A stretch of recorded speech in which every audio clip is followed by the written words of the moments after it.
My name is Chris, and I'm with... Manu Intiraymi. Now, Manu, I have to say, you're an actor, right? How long have you been acting for? I've been acting for professionally. Well, I've been acting since I was a kid, but professionally since I was 17 years old. I moved out to Hollywood after I graduated high school. Okay, so who are your inspirations as far as acting? Why did you want to start acting for? When I was 4 years old, I saw a production of Peter Pan at a local theater in McCall, Idaho. And pretty much ever since then, I remember, I was either 4 or 5, and I saw the actors start flying around on the stage. And I remember, to this day, I'm 39, I remember thinking, I want to do that. And so every place we moved when I was a kid, I would get involved in community theater. And my parents would never move me out to LA even though I was begging them to. And finally, so when I had the opportunity at 17, I was doing a play called Marvin's Room. And it was, at the same time, it was being made into a film by Robert De Niro and Leo DiCaprio. And there was a manager in the audience, and she said, if you move to LA, I'll represent you. So I took off. And at the same time, I saw Quentin Tarantino's Pulp Fiction when I was 17. And I thought to myself, if this is the kind of cinema that's being made out there, I already was in love with acting. And I was like, I want to go be in movies. I have to be in movies. And within 4 years, I was lucky enough to get on Star Trek Voyager, and it's all been, pretty good since then. Right, right. What other TV shows have you been on besides Voyager? All with TV shows, I was also a regular on the final season of One Tree Hill. I played a character named Billy. And I've done guest spots on a million shows, 24 and Sabrina the Teenage Witch and Jag and Unhappily Ever After, ER. There's a bunch more. If you look up my IMDb, you'll see that there's a bunch more shows. I'm just missing a few. Right. So when you were on Star Trek, did your career get bigger after Star Trek? And I mean, what did you do after Star Trek? Yeah, after Star Trek, I did Whatever It Takes, which was a movie with Shane West and Aaron Paul and Ben Foster and Colin Hanks and those guys. And I started hopping from movie to movie, and I didn't really want to do television again. I wanted to be a film star.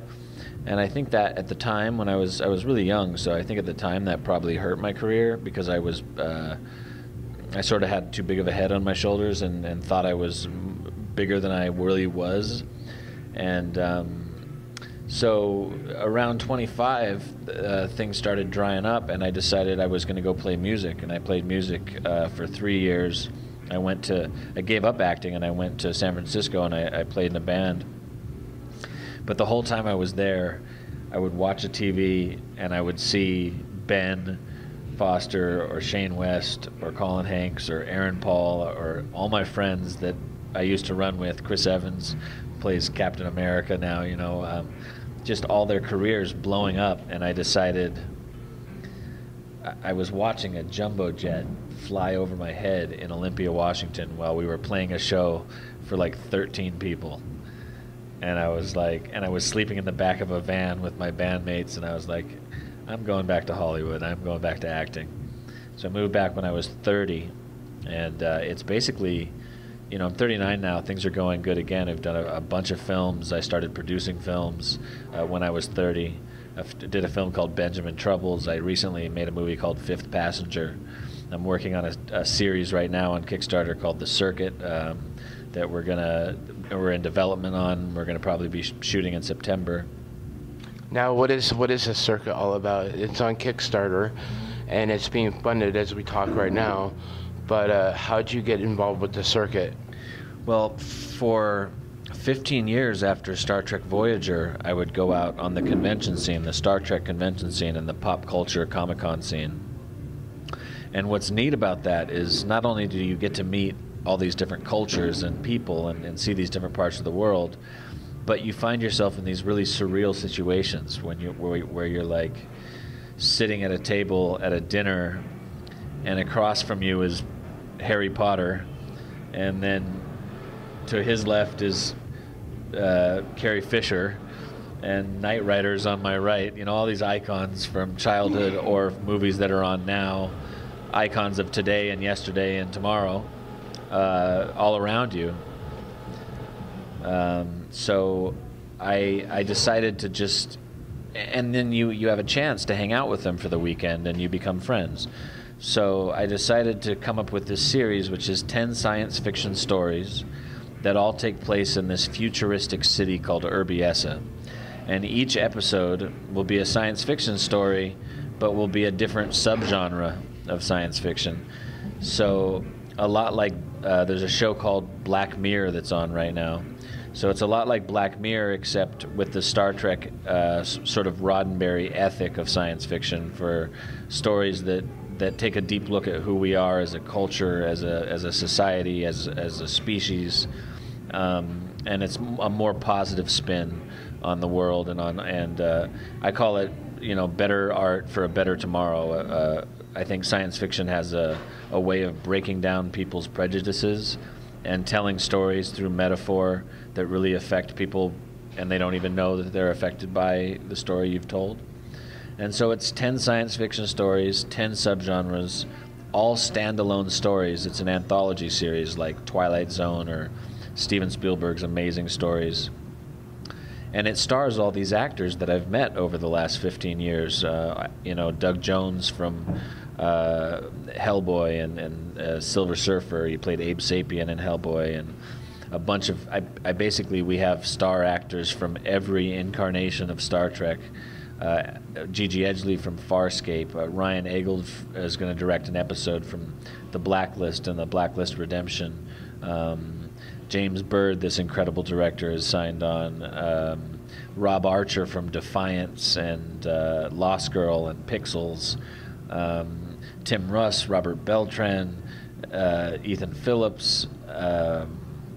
We have 23 actors, and with all the actors that we've signed on right now, it's, if you go to the Kickstarter site, if you just go to Kickstarter and type in The Circuit Urbiessa, you'll see all the incredible talent. We've got, you know, Walter Koenig from the original Star Trek, basically icons of science fiction and fantasy, icons all the way to the young stars of today that are up and coming and making names for themselves right now.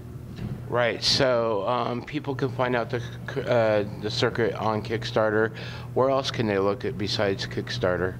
They can go to @the-circuit-movie on Facebook, Twitter, and Instagram. You can also follow me personally @Manu Intiraymi on Facebook, Twitter, and Instagram, or @Manu Intiraymi123 is my fan page on Facebook, but I personally run it. I don't have somebody running it for me. But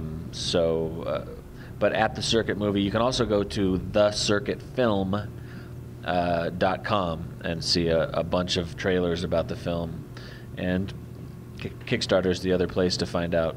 The Kickstarter page is really fun. It's interactive, so I highly suggest people go to the Kickstarter page because it gives people the most clear look at exactly what this series is. Okay, right, okay.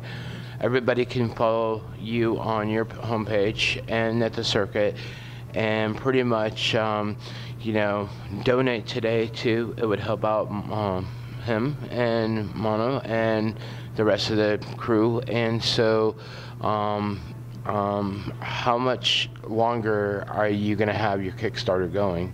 Yeah, we have 15 more days. And we've hit our second stretch goal of $75,000. And what's exciting is about 4 days ago, a friend of mine told me that he would match funds with me for $200K if we could raise $200K. So we have 15 days. If we can raise another $120,000, if we can find people out there that believe in the power of science fiction, the power of conscious intellectual science fiction, bringing back Star Trek Roddenberry-esque ethics to big budget science fiction television, then we can match funds. That would give us close to $500,000, and then I have two undisclosed A-list actor friends that will sign on at that point, and that would allow us to basically raise 3 to 5 million plus. The sky's the limit, and that would allow us to shoot the entire miniseries this year, and it wouldn't just be a one-episode Kickstarter project anymore. It would be a whole miniseries that would be on Netflix or Amazon or HBO or whatnot. So please take a look at the project, and we only need about 700 more people to pledge for us to create this amazing science fiction anthology and to bring back Roddenberry ethics to science fiction television, which I think has been something that's been missing from our culture for a long time. Right, absolutely. So, all right, well, thank you very much. Thanks so much for the interview. I appreciate it. All right, and check out Manu, and his links will be down in the description down below. Thank you. Thanks, guys.